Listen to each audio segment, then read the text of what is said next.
सफलता का रहस्य सुकरात। सुकरात के विचार। अगर आप मजबूत बनना चाहते हैं तो सबसे पहले अपनी कमजोरियों पर को दूर करो। एक बार एक व्यक्ति ने महान फिलोसोफर सुकरात से पूछा, सफलता का रहस्य। सुकरात ने उस इंसान को कहा कि कल सुबह नदी के किनारे मिले, वहीं पर अपने प्रश्न का जवाब मिलेगा। जब दूसरे दिन सुबह व्यक्ति नदी के पास मिला तो सुकरात ने उसको नदी में उतरकर नदी की गहराई नापने के लिए कहा। वह व्यक्ति नदी में उतरकर आगे की तरफ जाने लगा। जैसे ही पानी उस व्यक्ति के नाक पर पहुंचा, से पीछे से सुकरात ने अचानक से उसका मुंह पानी में डुबो दिया। वह व्यक्ति बार बार निकलने के लिए झटपटाने लगा, कोशिश करने लगा, लेकिन थोड़े ज्यादा स्ट्रोंग थे। सुकरात ने उसे काफी देर तक पानी में डुबोए रखा। कुछ समय बाद सुकरात ने उसे छोड़ दिया। उस व्यक्ति ने जल्दी से अपना मुंह पानी से बाहर निकाल लिया। सुकरात ने उस व्यक्ति से पूछा, तुम पानी में थे तो तुम क्या चाहते थे? व्यक्ति ने कहा, जल्दी से बाहर निकलकर सांस लेना।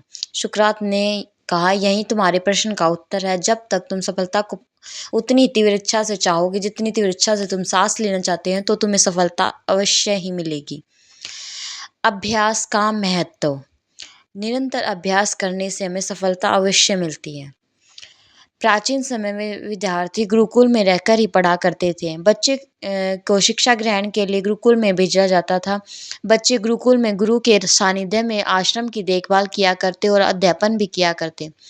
वृद्धराज को सभी की तरह गुरुकुल भेज दिया गया। वहाँ आश्रम में अपने साथियों के साथ घुलने मिलने लगा, लेकिन वह पढ़ने में बहुत कमजोर था। गुरुजी की कोई भी बात उसके बहुत कम समझ में आती थी। इस कारण सभी के बीच में वह उपवास का कारण बनता।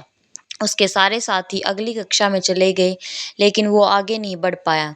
गुरुजी ने आखिर हार मानकर उसे बोला, बेटा वैद्यराज, मैंने सारे प्रयास कर लिया, अब यही उचित होगा कि तुम यहाँ अपना समय बर्बाद मत करो, अपने घर चले जाओ और घर वालों की काम में मदद करो। वृद्धराज ने सोचा कि शायद विद्या मेरी किस्मत में नहीं। भारी मन से गुरुकुल से घर के लिए निकल गया। दोपहर का समय था। रास्ते में उसे प्यास लगने, इधर उधर देखने पर उसने पाया थोड़ी दूर पर महिलाएं कुएं से पानी भरकर कुएं के पास रही थी। वह कुएं के पास गया। वहां पत्थर पर रस्सी के आने जाने से निशान बने हुए थे। जो उसने महिलाओं से पूछा कि यह क्या है, तो एक महिला ने जवाब दिया, बेटे यह निशान रस्सी के बार बार आने जाने से बना। वृद्धराज सोच में पड़ गया। उसने विचार किया, जब एक कोमल रस्सी से बार बार आने जाने से ठोस पत्थर पर गहरे निशान पड़ सकते, तो निरंतर अभ्यास से शिक्षा ग्रहण की जा सकती। इसी तरह वह गुरुकुल में वापस गया और उसने निरंतर अभ्यास किया। दोस्तों, अभ्यास की शक्ति का तो क्या कहना ही क्या है, यह आपके हर सपने को पूरा करेगी।